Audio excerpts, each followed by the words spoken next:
Probably be about 30 minutes. Hey, great day, everybody. Welcome back to another incredible episode of the Jim Gale Show. I'm extremely excited to be here. Matthew Britt coming at you from Ontario, Canada. And as always, my good friend and partner, Mr. Jim Gale. Good to see you. Good to see you, brother. Oh, my gosh. So how's it going this spring up there in your neck of the woods? Oh, man, it's really hot now. It's like 30 degrees today. It's beautiful. I'm just sitting in the basement, so I still have to wear a sweater. But it's gorgeous. We've got all kinds of things in the ground. I just brought out 2 milk crates of potatoes that have been sitting in our cold room. And there's a little light in there on the light switch. And that made the potatoes grow. So I've got massive potato shoots, these 2 milk crates full of them. So we're going to try to dig enough holes to get all those in the ground here right away. And got grapefruits growing outside, 3 grapefruit trees, all kinds of peppers and lettuces and tomatoes and all kinds of stuff. And then, that's the intention hopefully soon is the perennials, lots of that stuff. Yeah. That's awesome. 30 pounds of potatoes can create 300 pounds of potatoes in about 6, 7 months or 8 months or so. Yeah, we have enough there to get us through the whole winter for sure. There you go. Yeah. So we're going to get that in the ground. It was just wild to see the shoots come up just from that little tiny light on the light switch in the cold, dark room. Amazing. Yeah. And you had an awesome weekend. Oh my gosh. I don't even know where to start. There's so many epic things happening. We've got some folks working with a channel that'll be on the Discovery Channel coming out to film or a show. We've got the conversations that we're having every day, because people recognize that we are at war, and they recognize that the best way to win the war is to not participate, to let that shit go and go be completely free, be completely sovereign. And how do we do that? Well, it starts by taking responsibility for our faith and courage and letting go of fear. And then the next logical step is to create our own structures locally: food, water, energy, shelter, and community. And I'm so excited to chat with Donald today because he's been digging deep into this. Yeah. Yeah, it's great to have Donald on the show. I heard about Donald through a fellow Canadian. His name's Travis McDonald, based out of Hamilton. He's got the Elevate community, as well as connected me to all kinds of other people that are really creating better paths forward, the parallel system, if you will. And through that, came across Donald and his book and what he's doing. He's currently traveling across the country promoting his new book called What the Hell is Going On? And we're looking forward to diving into that. So Donald Lee, great to have you on the show. Thank you for joining us. It's a pleasure to be here. Thank you, Matthew and Jim. You're very welcome. Well, why don't you start? Just give everybody a little bit of background history about yourself and where everybody can find you. Oh, well, the easiest place to find me is at my author website. It's called www.cominghomespirit.com. And you can find direct links there to my books and sign up to get my blog. My blogs are a little inconsistent these days, but nonetheless, you can check it out. Cominghomespirit.com. So a little bit about me. Well, I count this writing as my third career. My first love was music. I was really involved with music as in my junior and senior high school bands, and wanted to become a musician. Went on actually to the University of Toronto in a music performance program. And I got a little closer look at the music business while I was there. And I decided that as much as I love music, I didn't really want that life, because it didn't offer me some of the things I was looking for, like regular meals. Yeah. So I dropped out of university, the first of about 3 or 4 times I've dropped out of university, and then, cast about, doing other jobs, and kind of wondering, well, where should I go now? Because I'd spent, so much of my teenage years, focused on, I'm going to be a musician. I'm going to be a musician. So I ended up taking a job at one point around 1980 or so with a local fertilizer company, because I needed a job for a few months to get some money together and go off and do something great with my life. And as sometimes happens when you're a young man, one thing led to another. I got a girlfriend, we got married, started a family, bought a house, got a mortgage, and all of a sudden a few months worth of a laborer's wage wasn't enough to just up and go off and do something great. So kind of by default, I spent almost 2 decades in the fertilizer industry in Western Canada.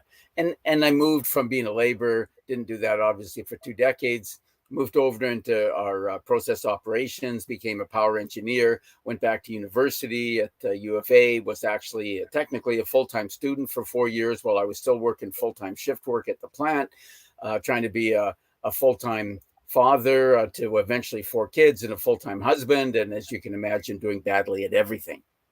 But I eventually graduated in 1990 with a degree in economics. And with that, I managed to weasel my way into a job in fertilizer marketing and later in our fertilizer new products research group. And then in 1999, I got laid off. So I went back to my first love, which is music, went back to university, got a second degree in education, and right around the turn of the century, became a newly minted band director. And I spent almost 2 decades as a band director and a teacher, mostly in Alberta, but also spent a couple of years teaching overseas in Kuwait and Pakistan, and then retired from teaching in 2019 to become a spiritual author and speaker. And in December of 2019, now we know now in retrospect what was happening in December of 2019, but of course at the time we didn't know, right? In December of 2019, I published my first book, which is called The Band Director's Lessons About Life, trying to get some light on it here. And so maybe our people who are watching can see the picture of me with my pre-COVID haircut. This is the most of my adult life. I've had this kind of clean-cut businessman's haircut until COVID came along, and I couldn't. They shut down everything. They shut down the haircutters too, and I thought, this is crazy. You know how your hair gets a little bit longer than you're used to, and it bugs you. It was hitting my ears, right, and it was bugging me, and I was mad for a couple of weeks, and after a while, I decided, well, piss on it. I won't cut my hair. I won't cut my hair till we get freedom back. So this is 3 years. And it might get pretty long before we get freedom back. So I went back. I went back to my old hippie self. It's time for a little bit more hippie rebellion because so I did that. So I tried to go around. I'm not famous, right? But as long as I could go around and talk to people about this book, it's a book of modern day parables. Actually, it's a bit like a Chicken Soup for the Soul. A book. There's 50 parables. Each one's about 3 pages long, and each one begins with the story that it's like the Hollywood movies say. It's based on real events, and then I kind of change things to suit my purposes as a parable. And then there's a spiritual. There's a reflection section after each story that draws a spiritual lesson out of the events of the story. So in January and February of 2020, I went around Alberta a little bit. I had some book launch events and some book signings at bookstores and things like that. And I was able to sell a few books. And in March of 2020, I was just in the midst of planning a cross-Canada speaking tour when the whole world shut down. And I thought, this is the flu. What the hell's going on? And unbeknownst to me at the time, of course, that became the title of my recent book, What the Hell's Going On? The Web of Fraud That is Enslaving Everyone and How We Can Escape to Freedom. So I spent, several years going to what we call now going down the rabbit hole, right? Since I couldn't do anything else. Like I went skiing for a few days. They shut down everything. Well, heck, I haven't been skiing all winter. I'm going skiing. So I drove to the mountain, skied for a couple of days, and then they announced Sunday is going to be our last day because the BC government is shutting down all the ski hills. And I thought, what? Ski hills for the flu? Oh, man. So, yeah, I mean, things made no sense. And so many people have been clued in by this fraud because it just didn't make sense. Yeah. And so in the book, then, I look at, and I realized after a while, I started looking into what's really going on. I realized these are frauds. It fits the pattern of fraud. And so I explain in the book that we can come to some understanding of what's going on by using the ideas of pattern recognition. I mean, this is what police detectives do. This is what spies do. This is what AI computer programs do. They look for patterns. And I don't know why nobody's really talking about this. So I explain it and I look at, here's some of the patterns. And the thing is, we're not taught the patterns that we're seeing, right? So in the book, I explained, here's some of the patterns that we're seeing. Here's the pattern of communist subversion. Here's the pattern of psychological warfare. Here's the pattern of 5th generation warfare, et cetera, right? So you say, when you recognize those patterns, then you say, I I know the pattern. I mean, it's like the little story everybody's heard, right? If it looks like a duck, swims like a duck, flies like a duck, quacks like a duck, hey, it's not a spaceship. It's a duck. And if you're good with wildlife, if you're waterfowl identification, like there's a few characteristic things, right? You see that green head on a duck. There's only two ducks that have a green head. Okay? And the mallard and the gadwall. But you know what? Like 95% of the ducks you see with green heads are Drake mallards. So you see that green head, you say, okay, that's characteristic. That's a Drake mallard. And if you know the calls, right? Because each duck has a different sound that they make, and that characteristic quack quack quack, that's the mallard, right? Other ducks make different sounds. So you can tell. And the last couple of days I've been driving across, Saskatchewan and into Manitoba now. I saw a couple pintails, which is really exciting because, for some reason in northern Alberta, I don't see a lot of pintails anymore. But you can recognize that narrow pintail. So, with every pattern, there's often a few telltale things that you can identify and say, that's the pattern. Like this feature is not found in any other pattern. You can uniquely identify a pattern. If you understand the pattern really well, you can often do it without a whole lot of information.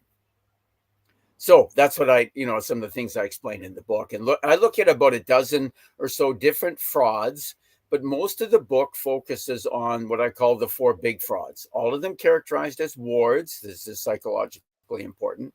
The war on drugs, the war on terror, the war on the climate, and the war on the virus. And they're all frauds. They're all man-made. They're constructed. And a fraud is like the pattern of fraud. It's always based on truth. Like you can't just create a grand fantasy out of nothing. People will quickly see through that. A fraud is always a deception based on truth. So there's a nucleus of truth at the root of all of these frauds, right? But then you build an edifice of lies around it. And so, that's kind of the ideas of the book in a nutshell. And all of these frauds, once you realize they're frauds, and you see they're all, the purpose of fraud is to collect money and power from many hands into few. Yeah. And so these frauds, yes, they're about money, and some people are becoming fabulously rich, but they're mostly about power. And so all of these, they're collecting power into fewer and fewer hands. And the ultimate end, as you guys know, and many of your listeners I'm sure know, is to create a one world totalitarian government where all of us are slaves. So most of us are killed because the way they look at us, most of us are useless eaters. They don't need all of us. They can run the world to their satisfaction with a very small number of people and a bunch of robots, and both the robots and the people are controlled by artificial intelligence and massive computers and all the rest of that stuff. So I trace this all out for people, and I've intentionally concerned. I know I'm rattling on here. You guys want to ask some questions? No, this is great. I agree completely. So if I did, it would still be great. I would just love to ask more questions. But so far, I get it. Yeah, that's wonderful. Anyway, now I lost my train of thought. So. Well, basically, you're just going down a little bit deeper into how the computers and the whole thing is controlling the minds of the people through an entity called governmente, which happens to be mind control, which just still blows my mind as how in our face this is. Right? Do you ever? Yeah, you guys froze for me a little bit, so I presume that I froze for you. But yeah, so we're being assaulted on all three levels of our existence as humans, right? So it's a spiritual war, it's mind war, and it's a physical war. And on the physical war, it's what we call fifth generation warfare, which I kind of characterize. I sum it up in the chapter on that talks about that. I say war is everything, everything is war. So we see that everything has been weaponized, right? Medicine has been weaponized. Education has been weaponized. Government has been weaponized. Sex has been weaponized. Like everything, food is being weaponized, right? Mm-hmm. Energy is weaponized. Everything becomes a weapon in fifth generation warfare. Yeah. Wow. 100%. I mean, it's so absolutely in our face. So the question that I always go to, right? Well, this started about 14 years ago when I read Bill Mollison's quote, though the problems of our world are increasingly complex, the solutions remain embarrassingly simple. Joyfully simple is how I like to phrase it now, is how do we get past it? But first, I'd love for you to dig in more on some of the tactics that they use, some of the strategies that they use. And then we'll kind of shine a light on that, and then we'll reverse back to the problem or the solution. What do you think? Sure. So my book, I mean, I'm a spiritual author, right? My first book was a book of was a book of parables, right? The Band Director's Lessons About Life. I also have this my little book here, The Band Director's Pocket Guide to Spiritual Growth. So I'm a spiritual author, and so even this one is fundamentally a spiritual book, because everything is fundamentally spiritual, and the war that we're in is fundamentally a spiritual war. So we need to understand. I mean, most of the book, and the thing that I slipped my mind I was going to get to a minute ago, is that I've intentionally constructed the book so that it's accessible to sort of an undecided, on the fence person who is open-minded. Right? You have to have an open mind. You have to be, and I make this point repeatedly through the book, you must be willing to perceive differently if you want to understand what's really going on. So if many people, of course, are not willing to perceive the world any differently than they already perceive the world. And so they cannot learn anything new, because it's like their cup is already full, right? You've probably heard that little. I love the language. I like to dig in on some of the language. So the willingness, awareness is key, right? So everybody always does the best they can based on what their beliefs and attitudes and values and judgments are. Based on what they have to choose from, they will always choose the best choice that's available to them. Even though that choice could be very detrimental, it's still somehow rationalized as the best choice. So awareness is key, I believe, to precede willingness. Yes. Yeah. I mean, you're using the word awareness in pretty much the same sense that I'm using the term perception. Uh-huh. Okay. Cool. So wait, what are you aware of, right? I mean, awareness is also sometimes used as a synonym for a consciousness. What is your level of consciousness? What's your level of awareness? When you look at the world, what do you see, right? And some spiritual teachers would say that everything in the world is a projection of what you believe, what's in your own mind, right? Yeah. So it's all projection. So, I mean, if you change the way you look at the world itself actually changes. You see a different world. You experience a different world. This is a fundamental spiritual idea, but not everybody's willing or ready to go there just yet. So yes, awareness. What are you aware of? Okay. Are you aware that you are being manipulated by the mainstream media? That's a pretty simple, easy one, right? But many people are not aware that they are being manipulated by the mainstream media. And it's I have a chapter on mind control, right? And that's one of the things I say. First step, you have to shut off your television. That is the main avenue of mind control. Yes. And as I say, both in the book and in the presentations that I give, you know, the simplest form of mind control is information control. If I control the information that goes into your mind, I control your mind, because I control your awareness. I control your perception of the world. I control your worldview. You see the world exactly the way I tell you to see the world. And this is what television does to us. You see the world exactly the way you're being programmed to see the world. And it's all programmed. And isn't it interesting that Trudeau and his team just passed those internet censorship bills to now control what we're seeing on the internet?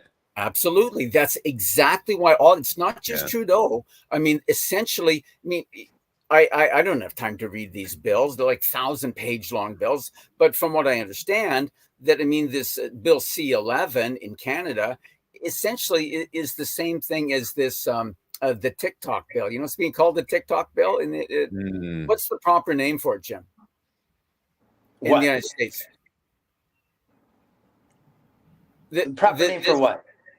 For this bill that's supposed to regulate TikTok and other things, and I can't Censorship? remember. Sorry. I don't know. What is the proper name for it? Is it Okay, censorship? well, we don't know. It's Okay. it's making its way through the U.S. Yeah. Congress right now. Yeah, there's a big one. So just passed in Canada. This Bill C-11 went through everything, and now they've got the ability now to censor the internet.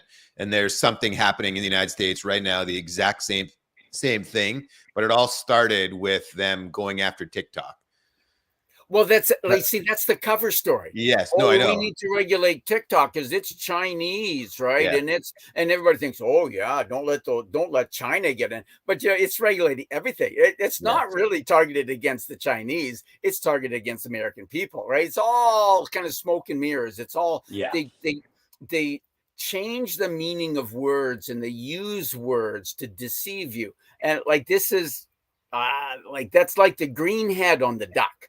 When you see that words are being manipulated and the meanings of words change to mean things that the words don't mean, that's totalitarian subversion. Bang! That's it in a nutshell. That's that's what we're seeing. So yeah, so the mind control is massive. And you know what? Like in my book, like I say, I'm a band director. Like, I'm not an expert in anything. Like if I can figure this stuff out, anybody can figure this stuff out. I don't have any secret access or access to secret information. All that I did and all that I put together is all publicly available information. Anybody can do it. And, if you really want to check it out, I've got almost 50 pages of endnotes. I didn't want all that. It's not an academic book, right? It's a book for everybody. In fact, I pulled into this campground here in just outside of Winnipeg last night. And the guy in the campsite next to me said, oh, here, let me help you back your trailer and all this kind of stuff. He said, oh, yeah, so how long are you staying and what are you doing? Guys, struck up a conversation. Well, I'm, speaking to a group tomorrow and I'm on a book to speak. Oh, what do you write? Well, I wrote this book. Hey, can I buy a copy of that? So, yeah, the guy in the next there, he's bought 2 copies of my book. Like this is typically, I run into this sort of thing all over the place. I met a couple of guys fishing in northern Saskatchewan and struck up a conversation. Oh, yeah, you're right. What are you doing? I'm an author. Really? I'd be interested in that book. Those guys each bought a copy of my book. So, like this all over the place, especially if you get out of cities, right? People are resonating with this all over the place. And yeah. Wow. Well, dig in, share with us some more of the details about what the hell is actually going on right now that maybe a lot of our audience are not aware of, or maybe that I'm not aware of. I love this stuff. Okay, so I'm in my trailer, right? And the little table here is really every time I move, everything shakes, and so my That's all good. Okay, so every fraud, like the whole idea of fraud is to change people's perception of reality. So they make decisions based on what is really a fantasy. And when I explain how fraud works, and I use the example of Bre-X. Do you guys remember Bre-X? Bre-X. No. The greatest gold mining fraud of all time. Bre-X, was a gold exploration company, and this emerged in the late 1980s, early 1990s. And so so like people invested in Bre-X. Oh, they've discovered it's the greatest, undeveloped gold property in the world. And people piled in and bought stocks and everybody was talking about it. And of course, the price went from, penny mining stocks, right? They call them penny mining stocks because they trade for pennies, right? You can buy shares for 10 cents, 20 cents, something like that. So the share price went from pennies to hundreds of dollars a share. And then it turned out it was all a fraud. Wow. And of course, the price went to zero because there was no gold there. So I draw a couple of lessons from this. And one is that people made decisions and invested money based on their perception of reality, but their perception of reality had been distorted with lies. And so what they responded to, not to reality, but to what was really a fantasy. And so their actions were not appropriate responses to reality. And that's what's going on with all of these frauds. So Okay, all of them are designed to take control of a different aspect of life, of our lives, right? You mentioned in your interview with Richard Harris that, in fact, I have that quote in my book from Henry Kissinger, right? He who controls the food controls the people, and etc. He who controls money, or sorry, he who controls something like that. I don't have it exactly right off the top. He who controls oil controls countries, money controls the world. Yeah. He who controls energy can control whole continents, and he who controls money controls the world. So this whole business about the climate fraud, it's all like have known for years. When this sort of emerged and people started talking about it in the 1990s, 80s and 90s, and it came into my awareness in the 1990s. And I was with this at the time when I was working in the fertilizer industry, and particularly when I was working in the research group. I was working very closely with other scientists and engineers and stuff like that, and developing new products and all that kind of stuff. So, I talked to other scientists and people who had this kind of experience, and it made no sense to them. And it still makes no sense. But it's because, so I've wondered, like, why does this persist? It doesn't make scientific sense, even though they've kind of so in my chapter on the climate fraud, I show how they corrupted the scientists, how they corrupted the media, how they corrupted politicians, how they corrupted environmental groups. Because nobody talks about real environmental problems anymore. We really do have real environmental problems in our world, but you can't talk about them. Nobody talks about them. The quote environmental groups don't talk about the real problems. They talk about climate change. Well, here we are. It's the end of May in Canada. It's pretty much like every May, like springtime, that I've ever experienced and I've been around for a few years, right? Yeah. So, the climate has not changed noticeably during my lifetime. That's not an emergency. This emergency stuff is a lie. Yeah. And so, So, what's it about? So I didn't figure out until the last few years. What's it about? What's it about? Controlling energy. Yeah. You see, they have to make energy scarce, and they have to control it. So, because heck, I'm a power engineer. I know how to make energy. It's easy to make electricity. We got scads of energy. There's no shortage of energy in this world. Not at all. And even looking at old technology, right? Like burning coal to boil water into steam, to use steam turbines to turn electric generators to make, it's inexpensive. We can do it on a massive scale. It's completely reliable. It's cheap. We can put electricity all over the world with this. And it has no impact on the climate whatsoever. That's a complete lie. But so what are they doing? Well, we got to shut down that. We have to come up with, convert everything to electricity, because electricity can be individually metered to you in your house, and they can shut off you. And now with smart meters, they can kind of, trickle the electricity into your house. Everybody else in your neighborhood will get power, but you're not vaxxed. Okay. So there's going to be a cap on your energy, whatever, right? They can meter it individually. And that's why Germany just shut down the last of their nuclear power stations. And the day before, just happened? Just like within days or weeks ago, I just heard about it a few days ago.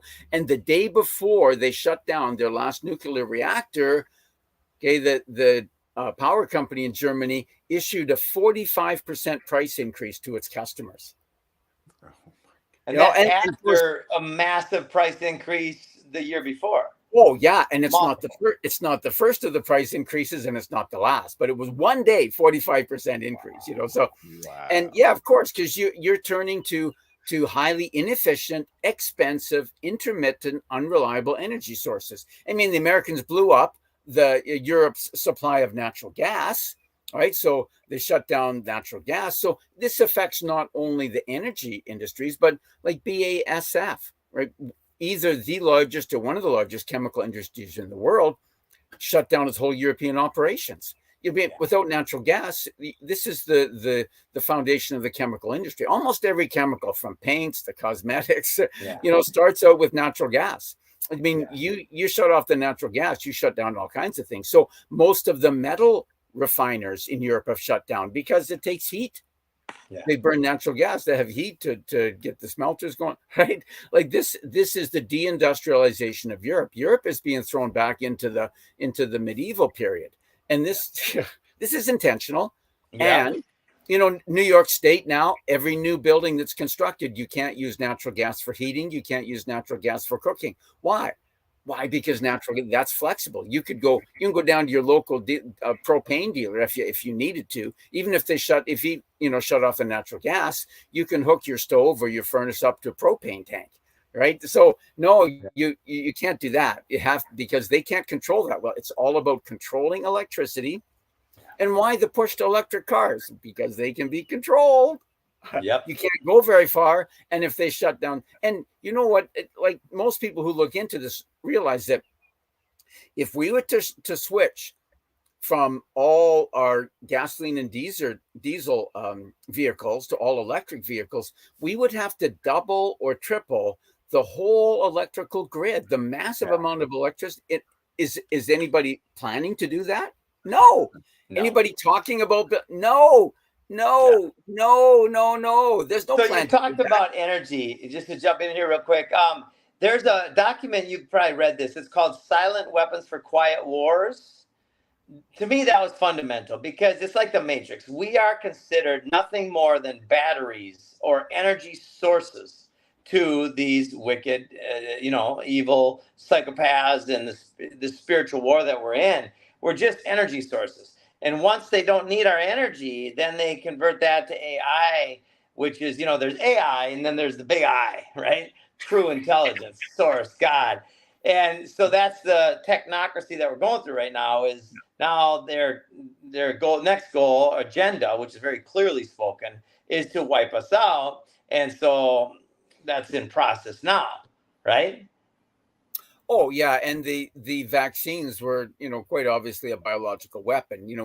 Now some of the truth about it has come out. All of this was known at the beginning. I finished the first draft of the book in May of 2021. Like the vaccines had just been rolled out 6 months before that, right? In the first 6 month rollout of the vaccines, I was writing the book.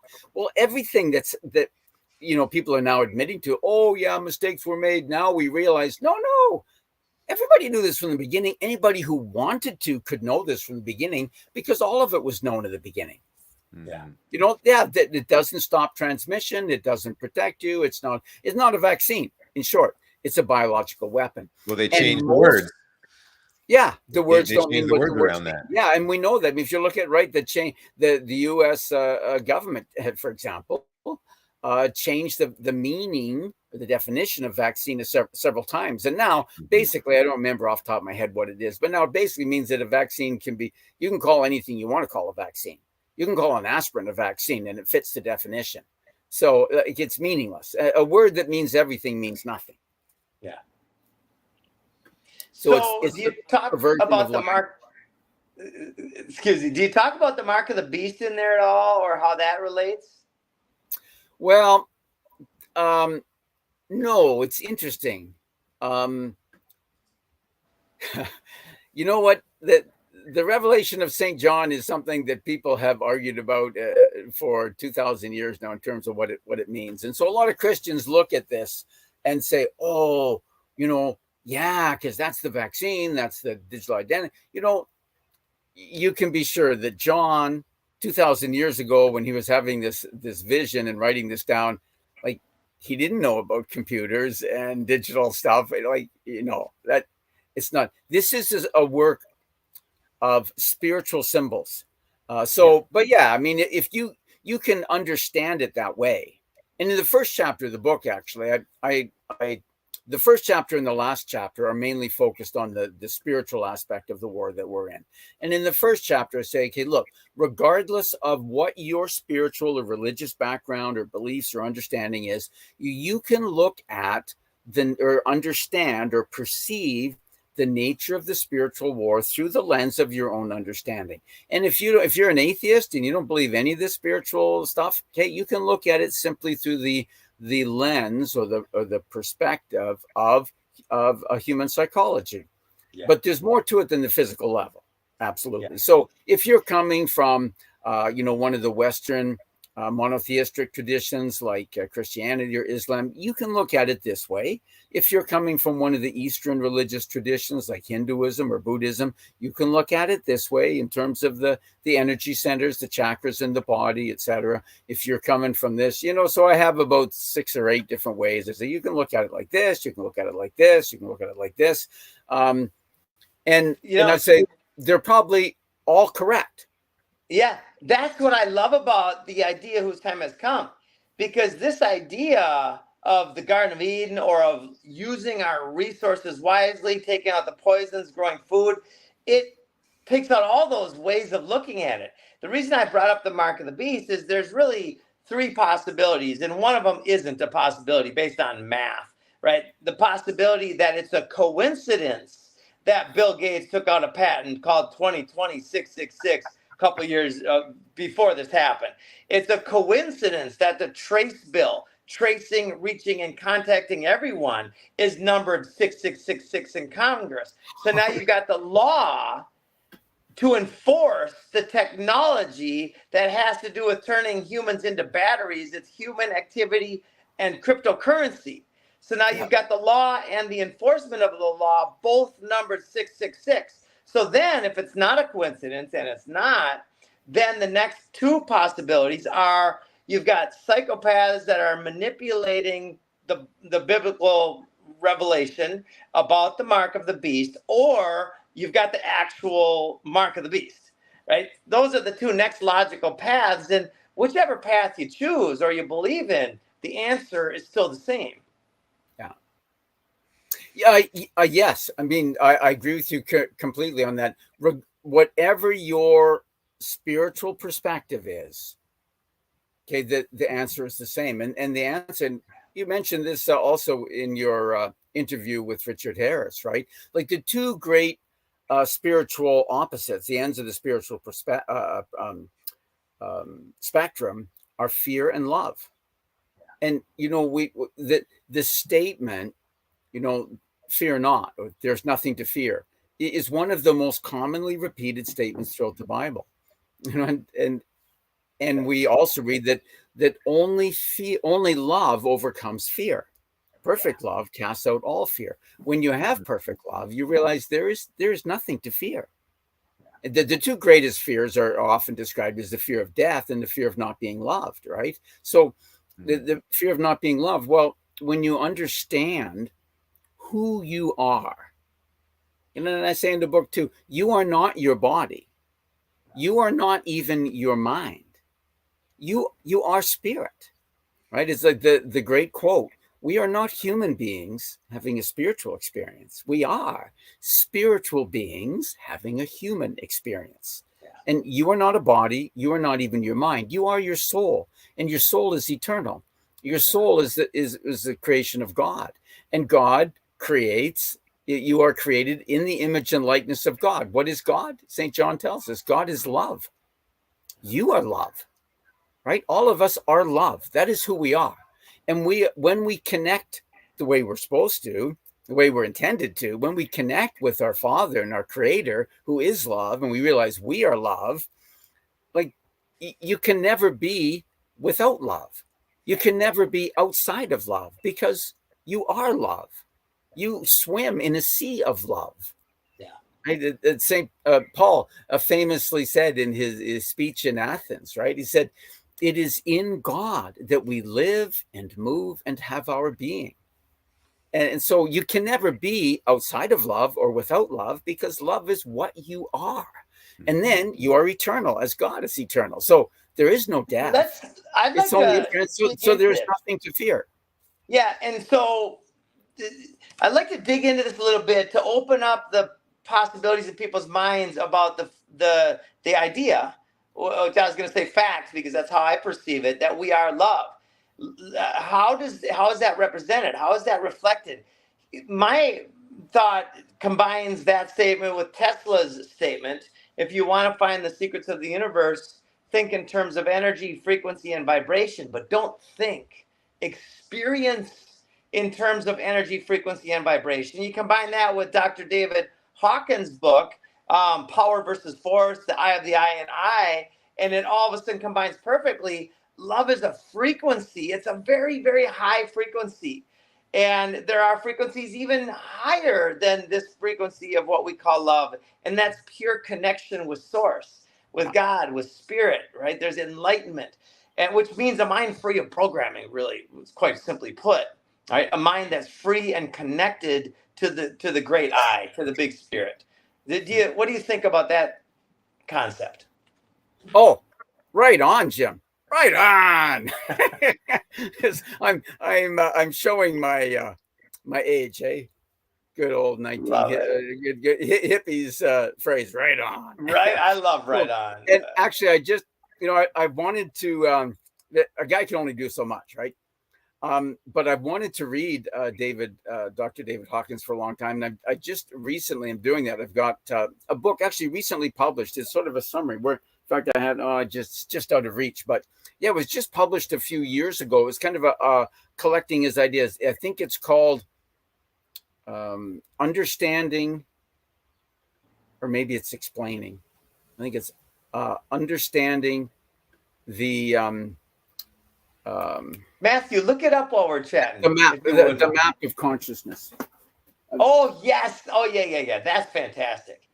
Yeah. So yeah, I've just been going through it. So I have that one, and actually I've downloaded another one in audiobooks. I've been listening to David Hawkins also as I drive. So yeah, so he says that fear, because just for the readers or listeners who might not be familiar with Dr. David Hawkins, fascinating guy. I'm delighted to learn something about him, even though he's been dead for a decade now. But he developed this a means of actually physically calibrating a level of consciousness, and he developed a scale that runs from 0 to 1,000, and 1,000 is Jesus, essentially, as the level of consciousness, that what we would often call the Christ consciousness level. Okay. And 0 is going to be sort of the lowest, probably lower than you can imagine for human beings. And this is a logarithmic scale. So, for example, 100 on the scale is 10 to the 100th power, right? So 500 is 10 to the 500th power. So 500 is not 5 times more powerful than 100. It's like another 400 zeros after the decimal point, more, whatever that would be. So he says fear calibrates at about, I don't know what it is, like 150, 160, somewhere there. And he says 200, the level of 200 is a key level. This switches you kind of into willingness. Sort of. You said it earlier, willingness. Yeah, but 200 is the level of courage. And this is what we have to have enough. We have to reach the level of courage to, as I say, to say no to the lies, to stand up against the lies that we're faced with everywhere. Because all these frauds are webs of lies. And all of us are going along with this everywhere in our lives. We're going along with this climate nonsense. We're going along with wearing the mask and getting the vax, the jab. And we're going along with this, gender absolute insanity stuff. You have to stop going along with lies, as Alexander Solzhenitsyn said. It's all a web of lies. Tyranny is a web of lies. And when you stop going along with the lies, enough people simply stop going along, the whole structure collapses. And I think that's what we're going to do. So what you guys are doing and building, something outside the system, I was explaining in the book, this is what we need to do. We need to build the systems, build the structures, build the communities, the organizations, the associations, build everything that we want to be. Be careful about how we build things, because we are building now what will exist after all these other things collapse. And I think that, we probably don't have more than another decade to go before everything we see around us collapses. 18 months. Our strategy is an 18-month transition to catalyze a shift that leads to mass adoption, and I feel very, very sound in that time frame, because we've got the tactics to go with the strategy that will be the tipping point, will be the catalyst for massive awareness. Yeah, awesome. That's great. In fact, you mentioned tactics and strategy, and I have a little mantra that I repeat throughout the book. In this spiritual war, our strategy is love, our tactic is forgiveness, our weapon is nonviolent non-cooperation. And simply stop cooperating with lies. And but we were talking about love, and we were talking about Dr. David Hawkins. So I mean, so all of these they're really satanic when you understand it properly. These forces that we're against, that people were against, are satanic, whether they understand it or not. It's appropriate, and I think it's correct to perceive this in terms of the satanic influence, or as what's his name would say, that we also have the Ahrimanic influence or force very strongly at work in the world today. So ultimately the spiritual war is fundamental, and I'm convinced that if we win only on the spiritual level, we win everywhere. And as doctor, we need to raise ourselves out of this level of consciousness that's in fear, anger, separation. You notice the who sent it out? I get Dr. Joseph Merkela's stuff. He sends out a couple a day. I don't have time to read them all, but he attached this little about a 10 or 12 minute video compilation of all of the bullshit lies that went, if you get the shot, you won't get COVID. If all it goes. And so where was I going with this? Anyway, then all the ones about, it's the unvaxxed. It's the unvaxxed who are a threat to everyone, right? Look at all of these campaigns are meant to divide people, to get people fighting with each other. And all of us have experienced this in our families, right? I mean, absolutely. In my own family too, right? My son and daughter-in-law said that year, right? Mom and dad, well, we don't want you to come for Christmas because you're not vaxxed. This happened. This played out in families all over the world, right? Mm-hmm. And so yeah, because this is anger, hatred, dividing people, getting us fighting against each other. This is well below the consciousness level of 200. So the level of 200 is courage, and above that is willingness. Willingness, I think, is about the 300. You must be, willing to, etc. I won't go into the detail. The level of universal love that I'm talking about, agape love, is in the 500s. So if we can get enough people into that level of love, the consciousness of love, like it takes a tiny number of people, like one person who can consistently maintain that consciousness of universal love at the level of 500. Like that's, that will overcome the weak power of 1 million people who are in fear. So it only takes a tiny number of us to elevate our consciousness. But even if we can get millions of people to rise up out of fear to the level of courage, this is huge. Right? So we will win. But what you guys are doing is great. It's exactly what we need to do. As I say in my presentations to people, if you're not already part of some parallel structure, you need to start one.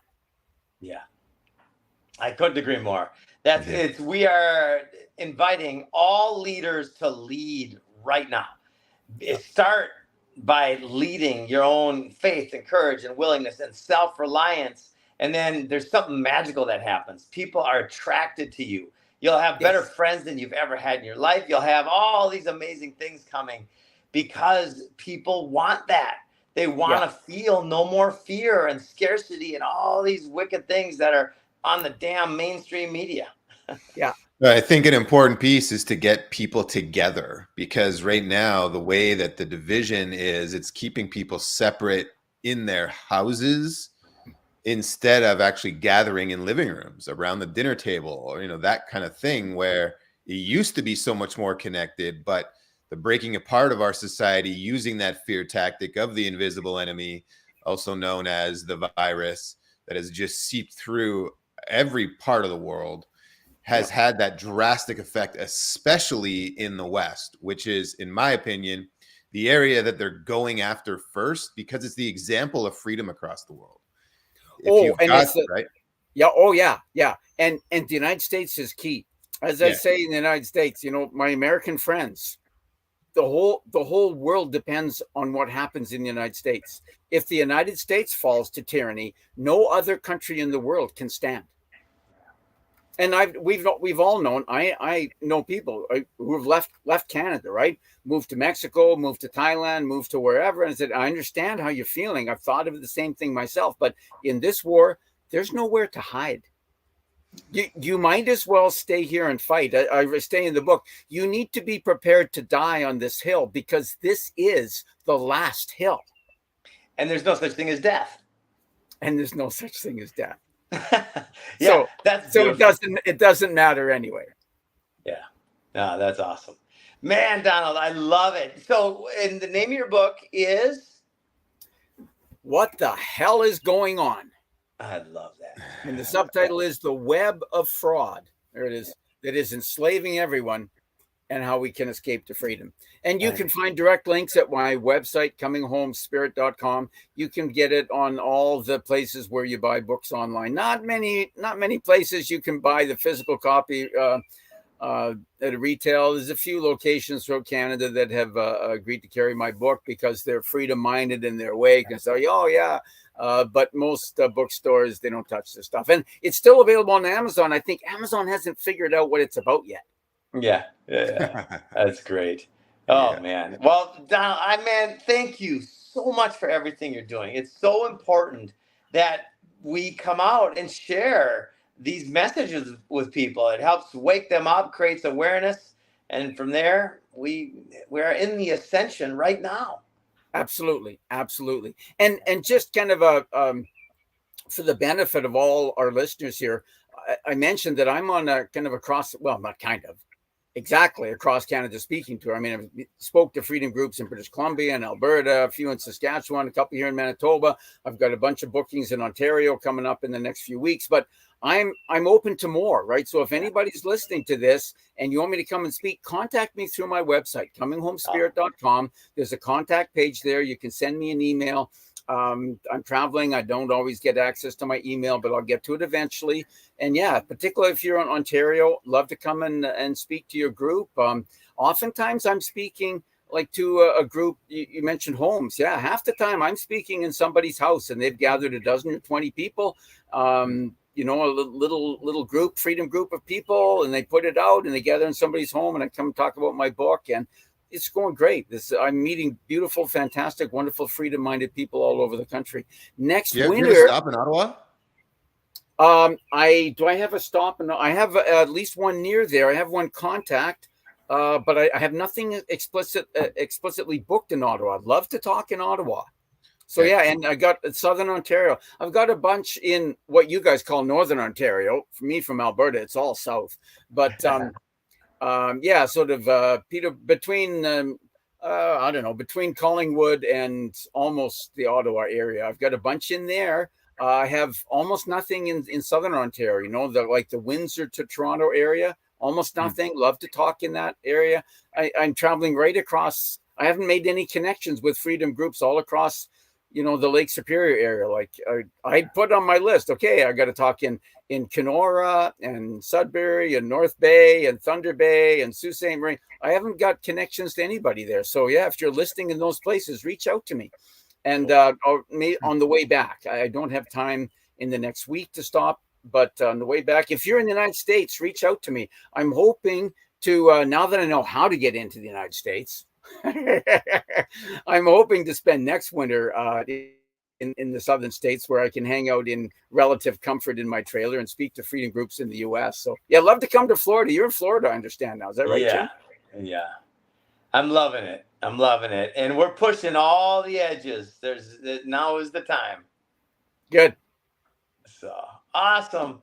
Well, thank you, Matthew. Any last words, or? Well, I'll connect you to somebody here in Ottawa for sure, and potentially someone in Thunder Bay. And lean on Travis for Southern Ontario. He's got all kinds of connections down there.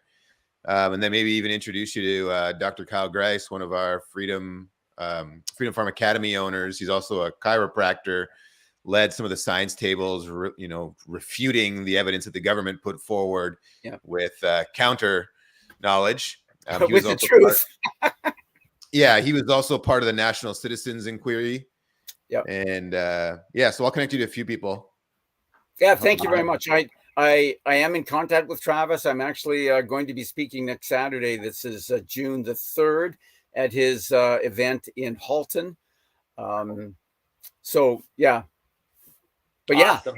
When I actually get a chance to connect with Travis in person and some of the other people down there, it always works out that way. It takes so long, because like I say, I'm an unknown quantity. People don't know me. Who are you? What do you want? And everybody, of course, in our movement is somewhat suspicious, and rightfully so nowadays. But once people get a chance to meet me, especially if they can, hear my presentation. And I have about a 45-minute presentation that's very impactful, and Freedom Groups are loving it all over the country. Read my book, then their eyes are open and say, "Oh, okay, this you got to hear this guy." And so often I speak. Just the last couple times that I spoke, for example, I had people afterwards came up to me and said, "Hey, we got to get you in front of a bigger audience." I said, yes, please. Right? I love it. Well, I've got people waiting for a tour. If anybody's around Central Florida, come see me at Galt's Landing. It's galtswalks.com. And we've got incredible people coming by. And Donald, I would sure love to have you here and to show you around the experience of freedom and abundance. We'll plan for that next winter sometime. All right. See you, everybody. See you, Donald. See you, Matthew. God bless you guys. Thanks, Donald. Thanks for joining the show today, and I'll make some introductions for you. Fantastic. Thanks so much. All right. Have a great day. Thank you. Too. Bye for now.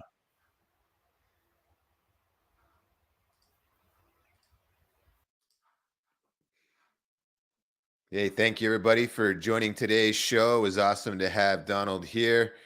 What a fantastic interview and story he's got to share.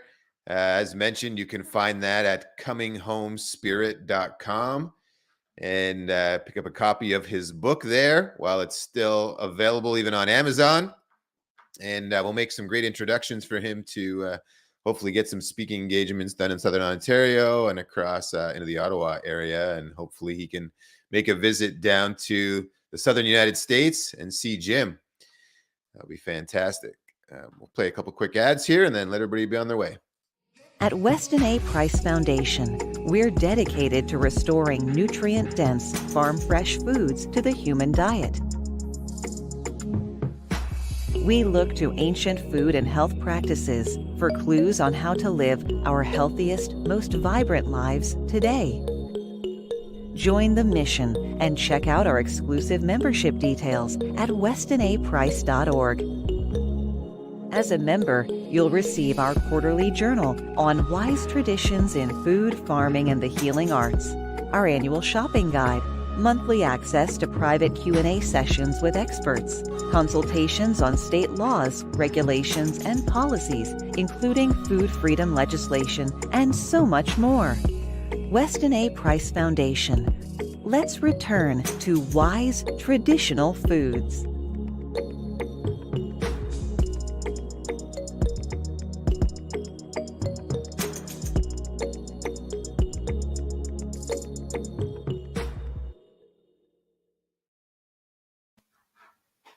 All right. And we also have our strategy session still available for anybody looking to grow food leveraging permaculture. Now is the time to get those questions asked and answered.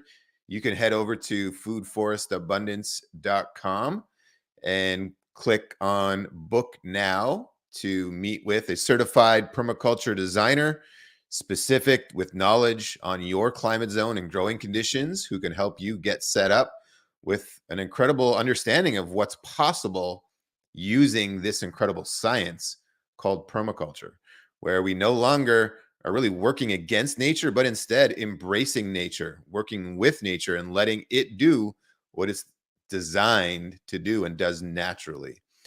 So again, head over to foodforestabundance.com, get yourself registered for that 30-minute strategy session today, and let's get growing some food. Thank you again to everybody for tuning in today.